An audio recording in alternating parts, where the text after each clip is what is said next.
Hello, friends, and welcome to this edition of the Coming In for a Landing podcast. I am your host, Paul Hudrick, and yet again, I have another fantastic co-host, a guy that if you don't know, you should know. Good friend of mine, guy I worked with at NBC Sports Philadelphia, covers the Sixers still for NBC Sports Philadelphia, and that is the great Noah Levick. Levick, the legend. How are you, my friend? Doing well, yeah. Honored to be on. I've watched every episode up to this point, so You're I the know, one. I know I have a lot to live up to, but I'm excited to be joining. Well, I will say that most of the time, my beard game is better than the people I have on. But this is the rare case where that is not the case. I look and I love and I I love it. You look like it's like you're like a Nordic warrior, and like I'm coming to your village, and you're telling me that I can't come, or like asking me to state my business. Like it's perfect. It looks great. You'd be welcome. Yeah, you'd be welcome in my village.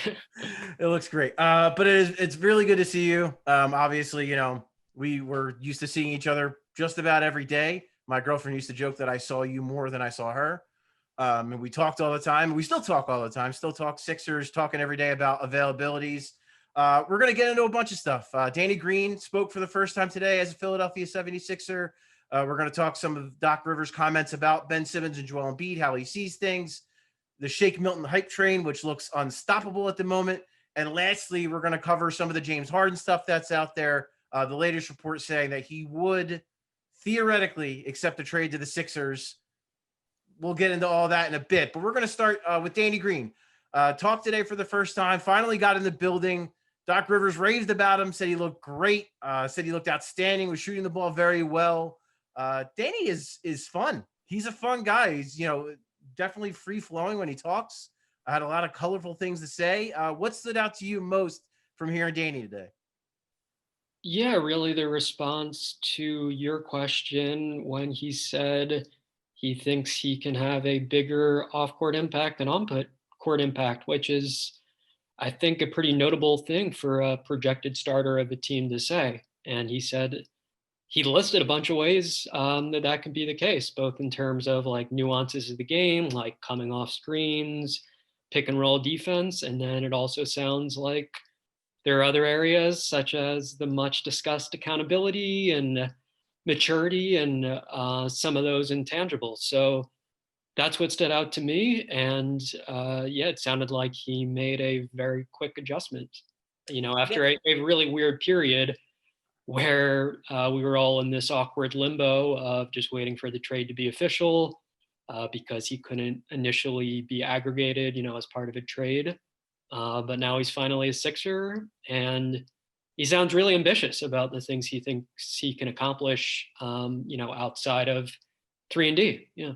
Yeah, I love the quote when he says, they asked about, the pressure, and he said, well, the pressure's on them. I want back-to-back championships, so if we don't, it's because they effed up. I thought that was great. And just, him talking about Philly and how, Philly was always a pain in the ass to play, and I thought was pretty good. Maybe a little pandering, but it's all right. He's allowed. It's his first time. He could totally do that, try to win the fan base over. And I did think it was good. What he said was a guy like him who does, let's be real. I mean, the guy's won 3 championships. He's played with legendary players, had a strong career in his own right. And him saying like, I want to get acclimated first. I want to, I want to be around the team first before I start, he barking orders or kind of, inserting my will. I want to, see what the flow is like. And he said, so far the vibe was good. But the one thing, interestingly, he has his own podcast on the Inside the Green Room podcast. And, he mentioned, in anticipation of knowing he was about to become Ben Simmons' teammate, mentioned that he wants to encourage Ben Simmons to shoot more. And it's interesting because you and I talked about this earlier today. And I don't know that he's ever had, Ben Simmons I'm talking about, has had the kind of teammate that would really push him in that way that he would also listen to. Because think of all the guys on the team recently, Joel Embiid is really the only one that's been outspoken about really wanting him to shoot. So for Danny Green to already kind of put that precedent out there, and again, with Danny Green having the cachet and having that respect and that experience and all he has, do you think that Danny Green kind of has the right mixture of personality and respectability that you think Ben might actually adhere to that and listen a little bit? I think it's possible. I did notice, whereas last year Ben at media day had said he would shoot threes if open. He did not volunteer anything remotely similar this year. So I think we don't know what to expect as far as the jump shot, but it probably wouldn't make sense to expect him to be shooting threes with regularity. But yeah, I mean, as far as Danny Green's disposition, he seems like a guy that people respect, and he has the credentials that merit that. He's won championships and has played with a lot of great players, and all the above. I don't know. I wouldn't. No one knows. Yeah, we really don't know. Ben has talked about he's working with Sam Cassell on a variety of aspects of his game, including his jump shot. Which he did volunteer that. No one even had to ask him. He did volunteer that. So maybe the combination of the work with Cassell and then the encouragement from a teammate like Green makes some sort of difference. Obviously, he has a different head coach right now, one who wants him to play free, and it is not going to emphasize the jump shot, but does want Ben to trust his instincts and believes in him as a great decision maker. Yeah. So there are reasons for optimism. If your ideal outcome is Ben Simmons shooting more jump shots, there are also reasons to not be as optimistic in my initial view of the situation. I'm laughing because I feel like literally the last two seasons, you could have said the same exact thing and it would have fit. There were plenty of reasons for optimism, but also plenty of reasons to not be so optimistic. So yeah, I think you kind of nailed it there. And I think, of course, I mean, of course it would be better if he is taking, and of course, making shots that would have exponentially, it's going to help. It would help him. It would help the Sixers. But I think with this roster, the way it's constructed, with shooters, with Danny Green, with Seth Curry, and the lineup so likely play with, that's going to help. It's going to mitigate some of that and put less responsibility on him, or put less pressure on him to do that. Whether that makes him want to shoot more because there's less pressure, or less because he knows he doesn't have to, we'll see. There's so many variables. And we talk about Danny Green, we talk about Dwight Howard, and I presented this trivia question to you earlier. You didn't know the answer, and I had to look it up. Since Joel Embiid has been with the Sixers, there have only been two people before this season, two players that have come here having already won a championship. One was Marco Bellinelli, who was only here for 28 regular season games and I believe 10 playoff games, and that's it. The impact was bigger, but that's it. The other was Thiago Splitter, who was here for 8 games and then retired promptly after the season ended. So that's it. Those are the only guys that Joel Embiid and Ben Simmons have had to look towards for championship pedigree, championship experience. Now this offseason, they get 2. They have Danny Green, they have Dwight Howard, and both of those guys coming off a championship just this past season. Do you think, and listen, and you and I have talked about how Dwight Howard, this light bulb moment in his life, it feels like, where he's kind of found this inner peace and talking so much about how he just wants to be a mentor and wants to help. Do you, the way I'm talking about, do you think I'm kind of blowing it out of proportion a little bit, or do you think there's something there where like two guys like that, like Danny Green and like Dwight Howard, can have that impact on Ben and Joel, and then on other guys up and down the lineup? Well, you didn't mention their coach, who's won a championship. Sure. So I think that would strengthen the case you're trying to make. I agree with you. Like Dwight Howard, the first couple of times we've heard from him has been extremely impressive. Like if his job was to impart wisdom through media availabilities, like he'd be knocking out of the park. But to me, I look at it as his job is more to back up Joel Embiid well over the course of the season, to replace him, in the event of an Embiid injury. And I do think with Howard, perhaps there is a concern there that you might see a drop off in efficiency in those Simmons-Howard minutes, because the Simmons-Horford minutes, I think that Sixers had like a plus 6.3 net rating in those minutes and were really good in basically every area besides rebounding. So you get an upgrade in rebounding and athleticism with Dwight Howard, but you lose a lot in terms of shooting and passing, of course. So I'm super impressed so far. And he did excellent, in a reduced role for the Lakers last season. So I don't think it's all smoke. But I just want to see a little bit more before, personally, I fully am confident that that is something that is going to extend over the course of a season and that he's going to be super impactful in a mentor role. So yeah, I think you likely get some positive intangible impact from both of those championship winning guys.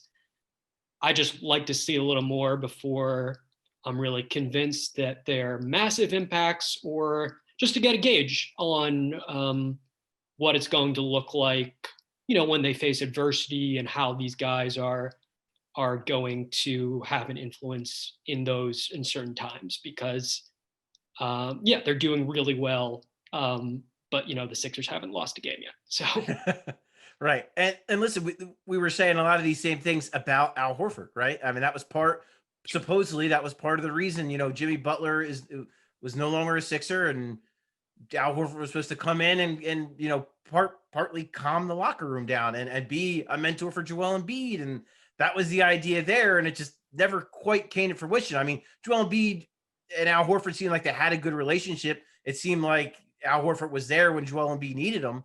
But I think that Dwight Howard's personality maybe is just going to be a little, because as much as Dwight Howard, it appears that he has been humbled a great deal over the last couple of seasons, he's still got a strong and unique personality. So I could still imagine him being in Joel Embiid's ear and telling him, hey man, like, you need to take this game over, or hey, you need to do this or that or the other, and I think you bring up a great point that I do wonder how good those backup 5 minutes are going to be.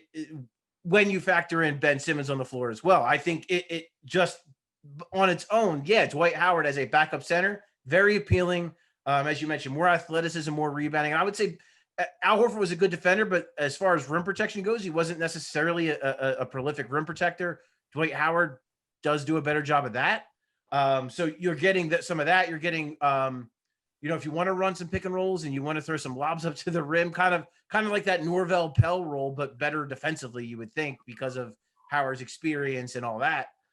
So I think there are certainly signs that point to Dwight Howard perhaps being an upgrade to Al Horford in certain circumstances. But as you pointed out too, the shooting, the passing, which Al Horford might be, an underrated passer at this point in his career. To lose those things is big. And that's why it's good that they got more shooting, because if you're going to use Dwight Howard as a backup 5, you better surround that lineup with shooters. And while we're talking about Ben and Joel, it's been interesting hearing Doc Rivers talk about their 2-man game, their relationship, what he wants to see more, wants to run more pick and rolls, as we know, not a staple of Brett Brown's offense, partially because of personnel, partially because that was his offense. So it's a little bit of both there. I'm curious. It's funny to me because that I always pointed to that Clippers game last year at home, that win, when both Ben and Joel, they killed it in that snug pick and roll action in the post.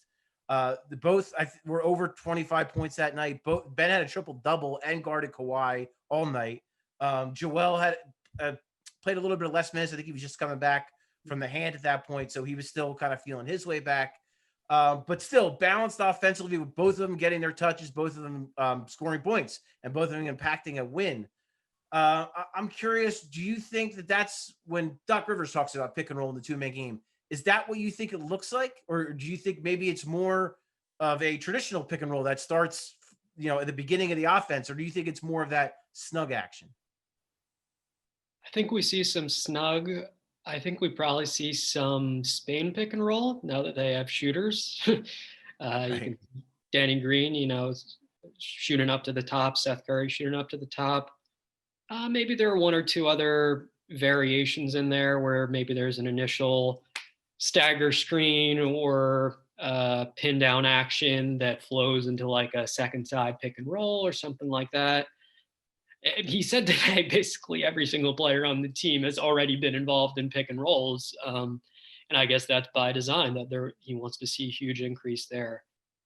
And I would assume the snug pick and roll is going to be a big part of it. I think what's just interesting there is there's little space for both the offense and the defense. Like if the defense doesn't get over that initial screen or the defense has to switch, that's super difficult when Joel Embiid has someone, who he has a massive strength and size advantage over, for instance. But then again, if that initial screen for the Sixers doesn't create anything fruitful, then Ben Simmons is in this awkward position and the floor spacing's all gummed up, and that's not good. I think with the traditional pick and roll, as we all know, that's just really difficult with Ben Simmons until defenses respect his jump shot. Perhaps we see a little, more reason to think that that's successful this year just because you're going to pay if the entire defense packs in on him, because then he gets to kick out to Danny Green, Seth Curry, Tobias Harris. So I'd guess that that's something that Doc Rivers would experiment with, just that traditional 1-5 pick and roll. But I would be surprised if until Ben Simmons shoots, that's something that makes sense to run a lot of the time. Definitely. No. I have to say, I had to compliment you because one of my favorite things when we were still working together was when you were putting together your film reviews. And for those of you who don't know, Noah does such an awesome job with these, and the effort and the time that he puts into these is ridiculous. And the forethought he has of what he thinks is like, it's a whole process. And if you knew about it and you saw what I saw, you would be even more impressed than just reading it. I always learn a little something, pick up a snippet. You're gonna be like a kid in a candy store this year, because now you have a whole new offense to look at and a whole bunch of new players to look at and to see how that all fits. So I'm very interested to see what you have for us in that regard. And a guy that you did some film review on last year, and I know you've done it in the past with Tobias Harris. And today Doc Rivers talked about, he said, he thought Tobias kind of had a breakthrough when it came to getting downhill and making quick decisions. Doc was on record saying he thought Tobias was dribbling the basketball too much last season. Tobias said that was a result of a clunky offensive fit, which I can totally buy because we all saw what we saw last year. When you're watching, like when you think back to Tobias Harris as a Clipper, and listen, when that trade went down, I personally thought it was great because I thought that player that they were getting, that Tobias was in LA, if they got that exact player here, that would have been very interesting. That would be, I mean, if that player can be resurrected by Doc Rivers here, that adds a whole new dimension to things. That adds, huge supplemental score. So I guess my question is, do you see a path to him kind of recapturing any of that? Or do you think that with the fit with Joel Embiid and Ben Simmons and them getting so much attention, do you think that he's going to be able to have that kind of role again? I think he can recapture some of it. I'm not so sure he gets back to that near all-star level, at least this year.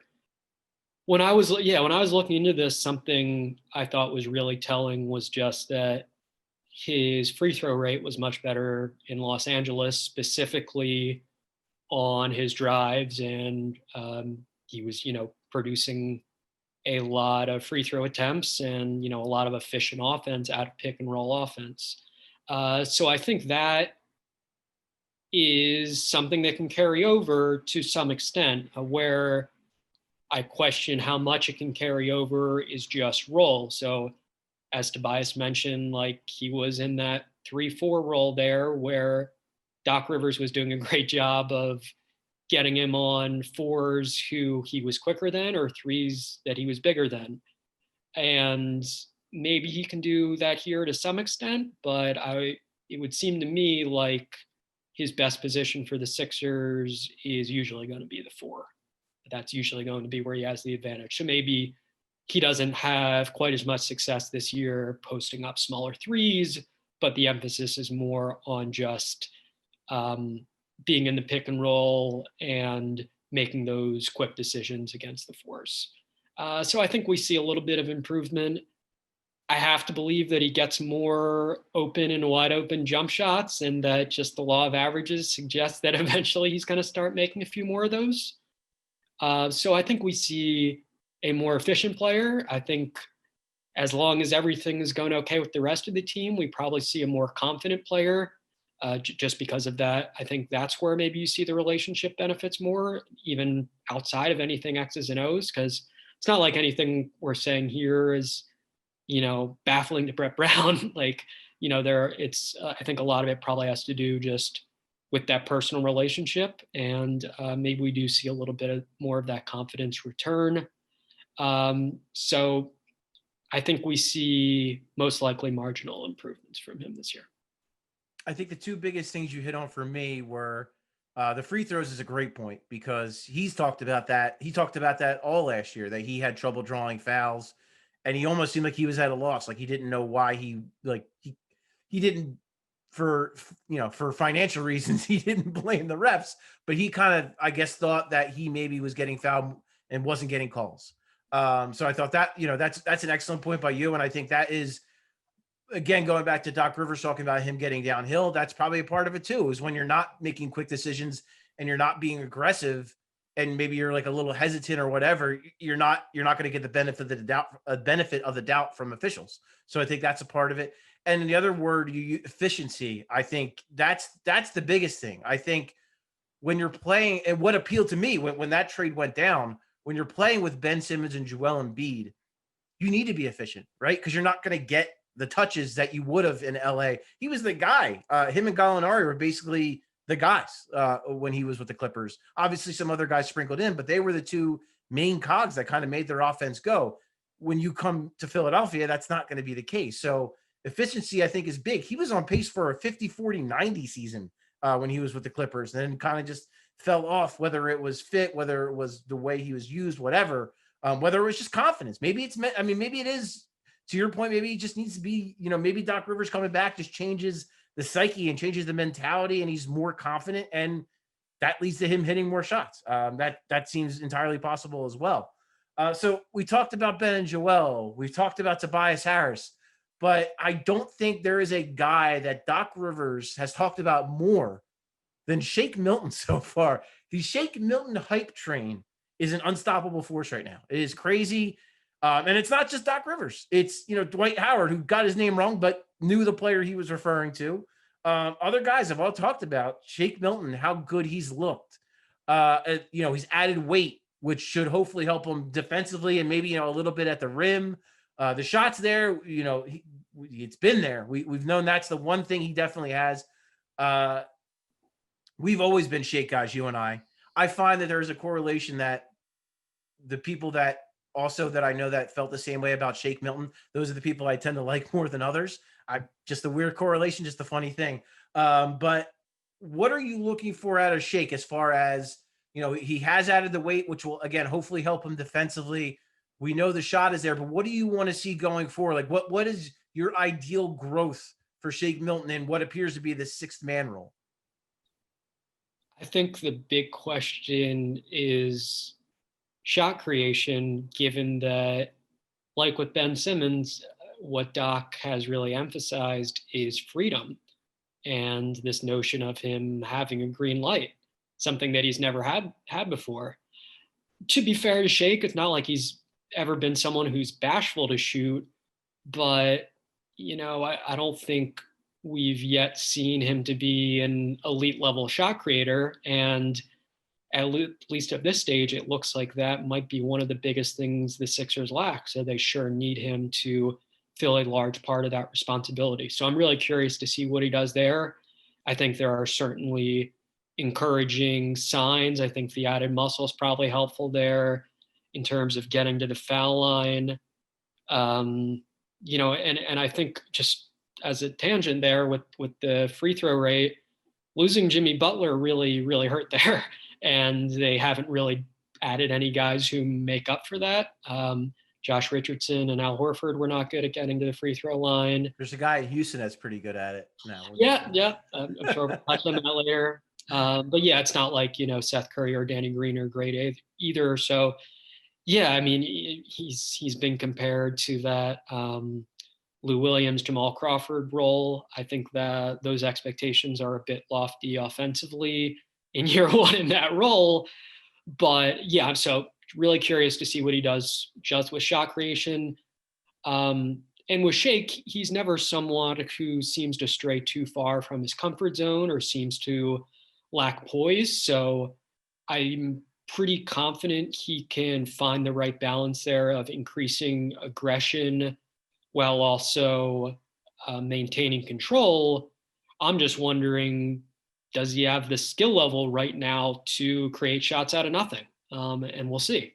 And then the second thing I'm wondering is how lineups where he's, the main ball handler and Ben Simmons is off the floor fare on defense, just because those lineups happen to be really abysmal, as you might expect last year. I looked up, per cleaning the glass, they were in the bottom 1% in terms of defensive efficiency, created hardly any turnovers.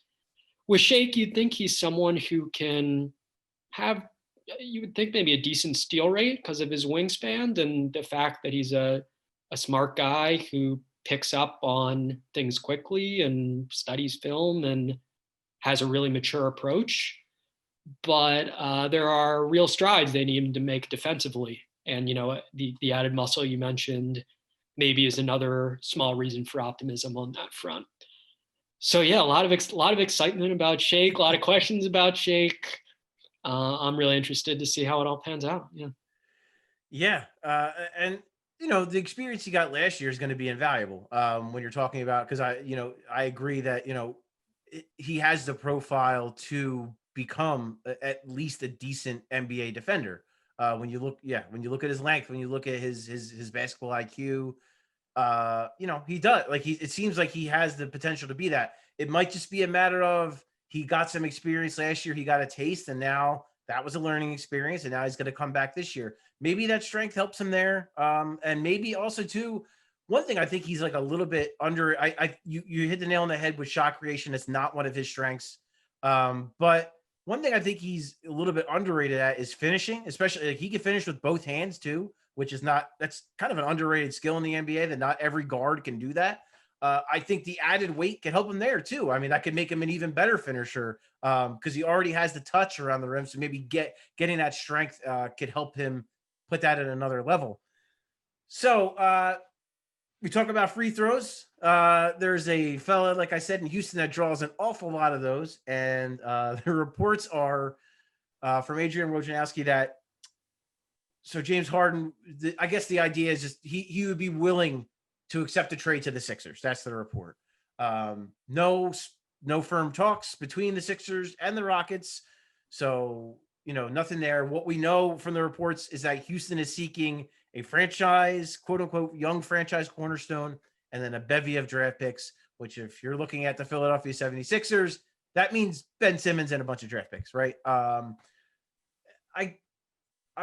There's a lot of layers to this. So I guess I want to start with, does it do anything for you, the fact that, hey, James Harden supposedly reportedly wants to be here? Like, do you think that even moves the needle at all as far as like more likelihood of him coming here? I think it's notable. I'm not sure I'd qualify it as a huge deal. I think it's notable just in the sense of if things keep trending in a messy direction for Houston and they, really feel like this just isn't tenable over the course of the season, then the Sixers will be a team that they would sure like those discussions to become more serious than their current unserious nature. I think it's notable in that aspect. But yeah, again, this reporting from ESPN's Adrian Wojnarowski and Tim McMahon is that the teams, haven't engaged in any substantive discussions yet. And for the time being, I think that's something that should be taken at face value. Though while I understand, the various hypotheticals are fun to think about, I think that's probably the bottom line as things stand. Well, you can't listen. We're gonna have to go through the hypotheticals, so Sure. don't completely buzzkill it. No, I just when I look around the league and I think of, first of all, it's the NBA. Like you can't just like trade a guy to a place he doesn't want to. Like it just doesn't happen in the NBA anymore, where you just trade a star player to a place he doesn't want to be and it all works out and it's great. That just doesn't happen in the NBA. It's so when you're looking at like contenders and you're looking at the package that Houston wants, like realistically, how many teams can offer something like that? Uh, you know, Miami, maybe, a package around Tyler Hero and a bunch of picks. Maybe that could get it done. If Denver is feeling squirrely and they want to include Michael Porter Jr. and a ton of picks, but if you're Houston, you're probably going to answer Jamal Murray, but that probably is not going to happen just because of where they both are in their careers. So, I mean, if you're Houston, yeah, the Sixers, the idea of getting Ben Simmons back and a bunch of draft picks, certainly that would appeal to me if I'm Raphael Stone. I would be interested in that. I guess the twofold question of, Daryl Morey has been steadfast in, I'm happy with these guys. I want to see what they can do. I want to see what Ben Simmons and Joel Embiid can do together now that I've surrounded them with shooters and made a better roster and I have Doc Rivers in charge. So I guess first, do you think that he is a man of his word in that regard? Like, do you think that genuine? He really wants to see how this plays out before he would make a move like that. Second of all, if let's say it's on the table of Ben Simmons and 2 first-round picks get you James Harden, would you pull the trigger? So the first question, I do believe that's the case. He made some not franchise-altering moves, but pretty impactful moves, and I'm sure he's genuinely curious what this team looks like. I also think just in terms of logic, that's probably the best way to approach this. There's real value in actually seeing how good this team is, because right now we're just projecting. We don't have a great idea of how the 2021 Sixers actually look like, on the floor. It's all on paper right now.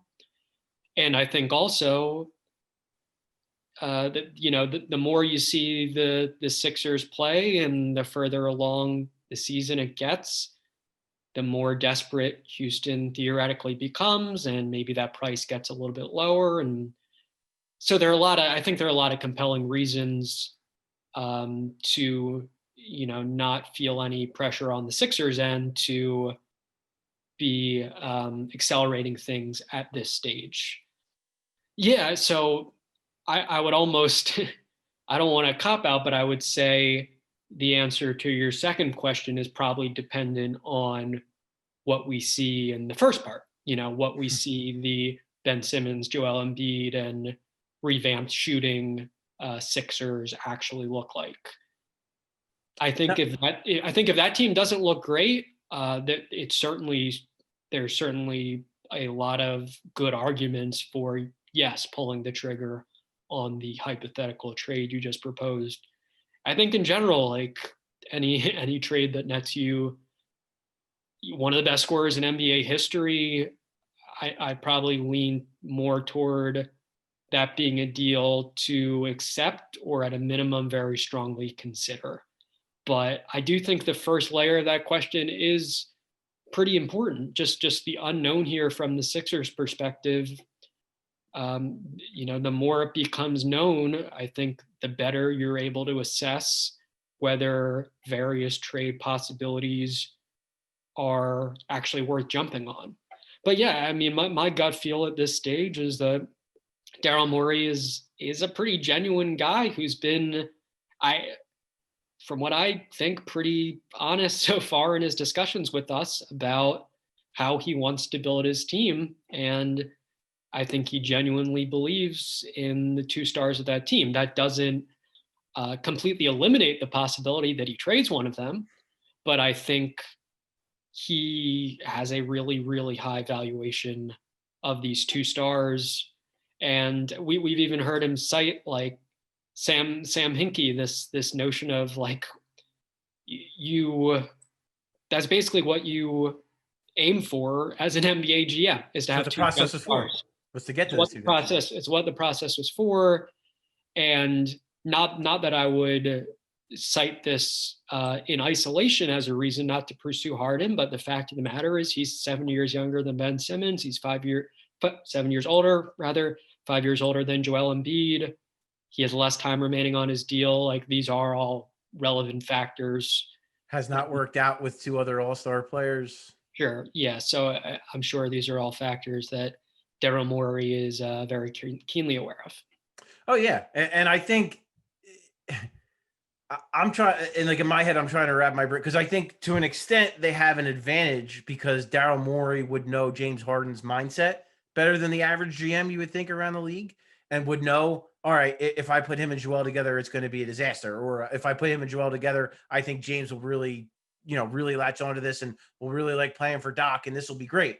But then at the same time, does Tillman Fertitta as the owner really want to turn around and hand his franchise star to the guy that just left his franchise? So I think like it's weird. Like I think there's an advantage and a disadvantage.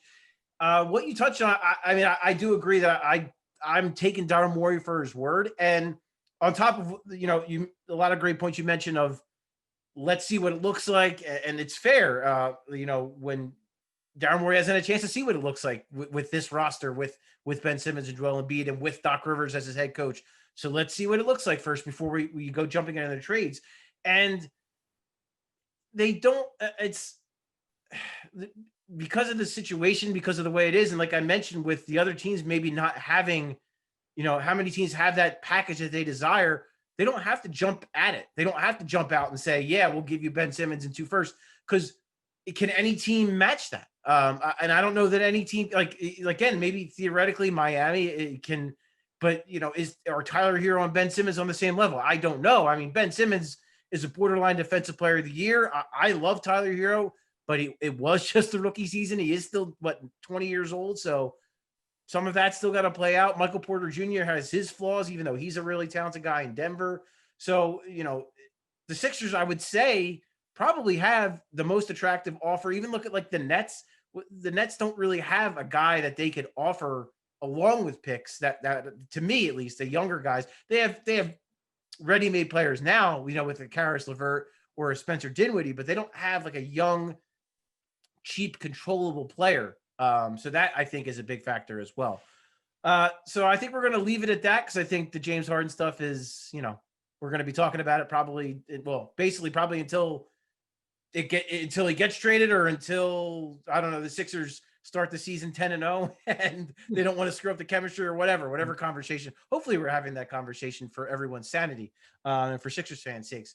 But Noah Levick from NBC Sports Philadelphia, my good friend, I want to thank you so much for coming on, man. I really appreciate it. Thank you so much for having me. Yeah, I know we've compared this situation and said that it's shaping up to be Jimmy Butler-esque. So maybe it'll turn out that way. We'll see. Yeah, because I personally didn't think they were getting Jimmy Butler, and I kind of didn't want Jimmy Butler. I'll admit it. I wrote it. I have to stand by it. I was wrong, because Jimmy Butler, that worked out, at least for that season. So yeah, but anyway, we're going to be talking about it a lot more. Follow Noah Levick on Twitter at Noah Levick, and then NBC Sports Philadelphia. It's great writing is always up. You can always find it.